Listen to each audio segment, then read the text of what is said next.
Hey everyone, this is Raw Roots Farm here, Glikin speaking.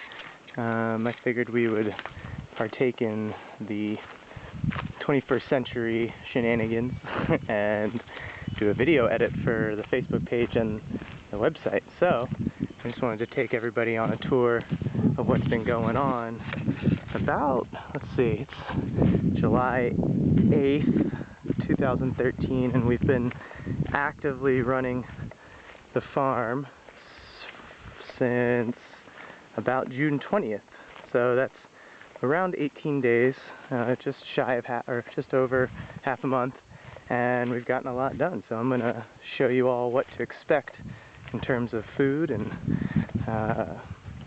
the harvest season in the next few months.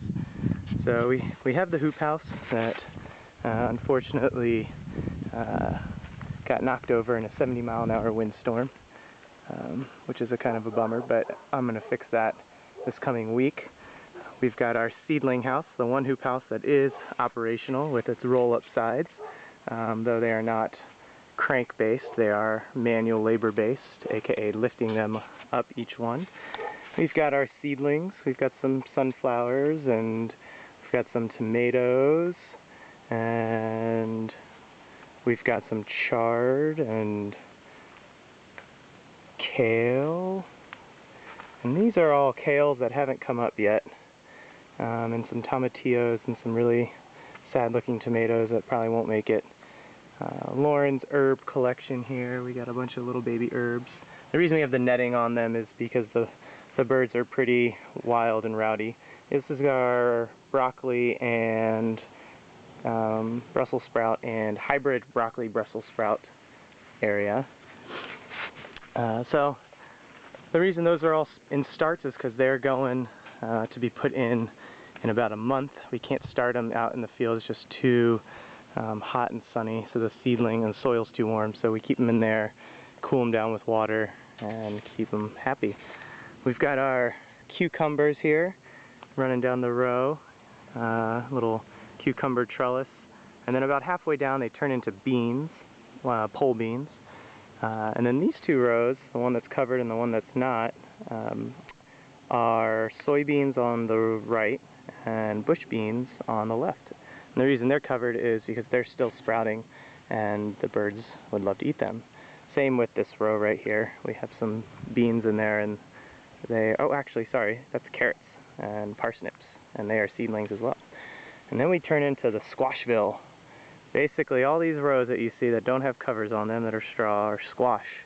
A variety of squash, about 7 to 10 varieties. I'd have to go look exactly, like spaghetti squash and zucchini and patty pans, things like that. We've got some cabbage right down here in these two rows with corn. I don't know if you can see it. We're growing some heirloom corns. Here they are on the left. And those corns are edible, and they're sweet corns, but they're old world variety corns, which are kind of cool. And so this is an experiment. We don't have many of them in the ground. There's about, 50, but we're going to see if they work. And then as we kind of work our way down the rows, we've got a variety of pumpkins and melons, all kind of interplanted together.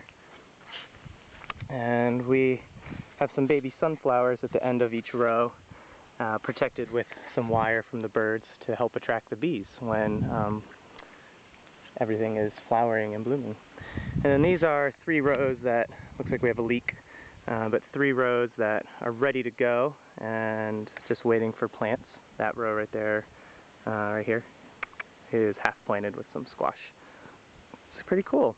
Eventually we'll turn this into 1 or 2 more rows, and then I'll leave some of the back field here just normal and wild for wildflowers. There's a bunch of poppies that are growing in here.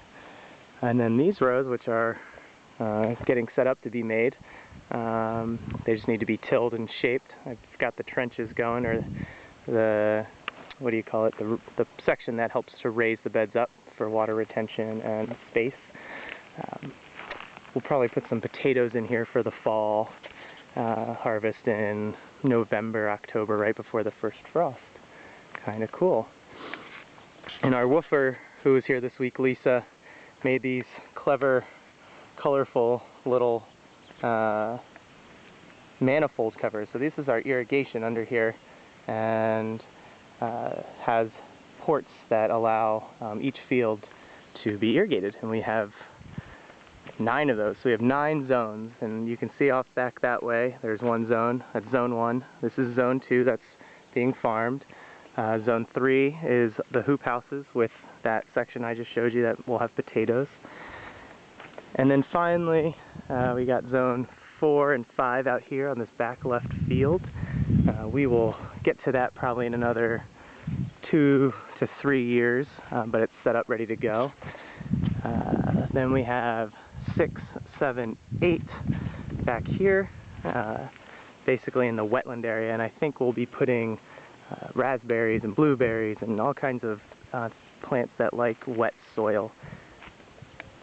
And then finally up here, which is part of zone 6, we've got our potatoes, which are almost done. We sold about 70 pounds to the health food store recently. Well, not a lot, but a good trial. And as you can see, the heat, the 100-degree heat this week has completely taken them down, which is normal, and we're just waiting for the last few of these to die off before we pull the rest of the potatoes.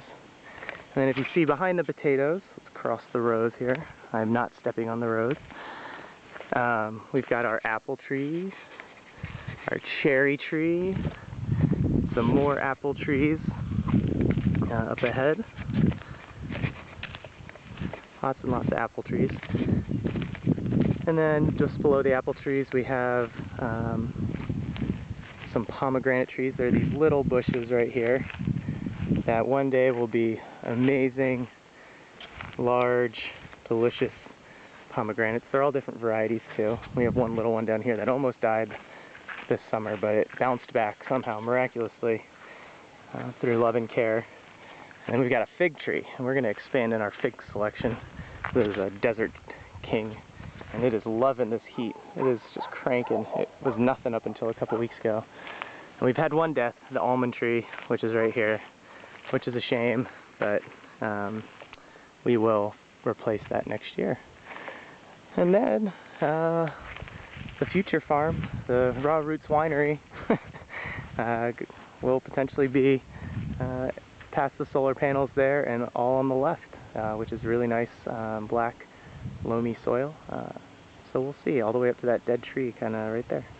So if you just think all of that, which is about 3 to 4 acres, one day will be farmed. But for now, this area, that area, and then back over there by the hoop houses is the next expansion for the farm.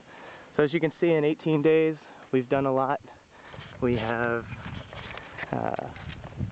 cranked out and gotten a lot done, and things are looking pretty good.